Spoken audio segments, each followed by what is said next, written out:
So you want smooth, steady footage without the need of a gimbal or stabilizer. Today I'm going to show you guys exactly how you can achieve that. Maybe you forgot your equipment at home, or maybe you're a new filmmaker who just doesn't want to spend all that money on, expensive camera equipment just yet. What's up guys, my name is Jack. I'm a filmmaker from South Florida with a big passion for everything cinematography, photography, and the automotive community. A lot of the stuff you see on my page already is just mainly focused around cars. I'm trying to incorporate more of the overall filmmaking niche to my channel rather than have it just be focused on cars. That's why I'm doing this video today, giving you guys some tips and tricks. That way you can use it on whatever subject you want. It doesn't necessarily have to be on a car. So you might be thinking, how in the world are you going to get this clean footage without using a stabilizer? Well, disclaimer, yes, purchasing a gimbal or stabilizer is going to make this a lot easier, a lot better results. However, there are ways to get around that. Tip number one I have for you guys is simply adding weight to your camera. Whether that be an external monitor, microphone, extra battery pack, or maybe all those together. If you have a camera cage, you can attach it and make a little setup.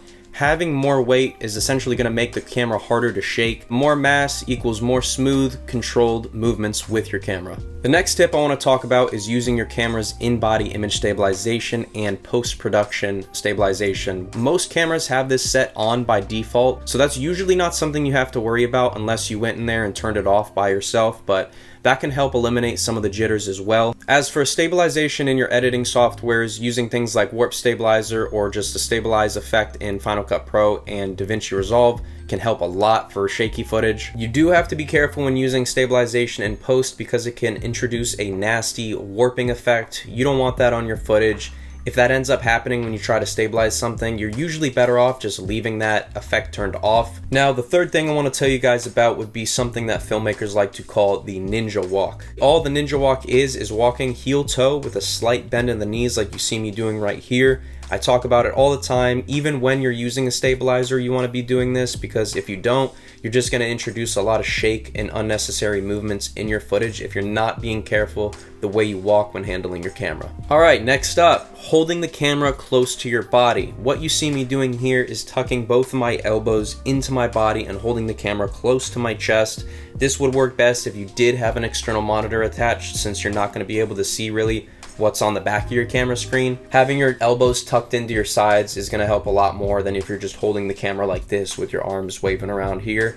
It's not going to be as steady. You might see a little bit more wobble if you're not tucking them in close to you. Tip number 5 would be to use your camera strap as tension support. As you see me doing right here, I have the camera strap on and I'm actually holding the camera away from my body, creating some tension and pressure on the back of my neck. Using that counter tension with the camera strap essentially just adds stability and can work surprisingly well for specific shots. It's all about having points of contact. You have your two hands, and then adding that extra point of contact around your neck can really help reduce some wobble and jitter. Try doing it with the strap and then doing it without. I'm sure you guys will be able to see the difference. The next tip I have for you guys would be to get creative and use DIY objects as your own dolly or slider. As you see in the footage right here, I have my camera on a skateboard and I am pushing it along to get some of these shots. Put your camera on a hoodie or your camera bag or something and slide it across a table or a smooth flat surface where, of course, you don't want to damage your clothes or your backpack, but slide it across something and you can get a cool shot if you don't have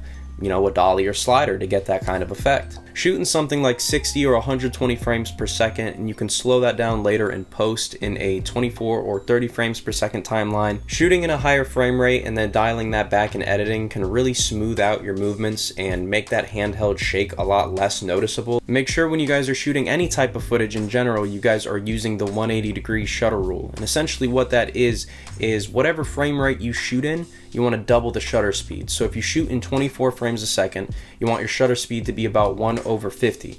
If you shoot in 60 frames a second, you want it to be 1/120. Now, if you guys take all these tips and put them into practice at the same time for your next handheld shoot, I'm sure you guys will be able to achieve some really smooth, steady results. If you have any other questions or ideas for what type of content you want to see next, be sure to leave a comment. Thank you guys so much for watching. Be sure to subscribe, and I'll see you in the next one. Peace.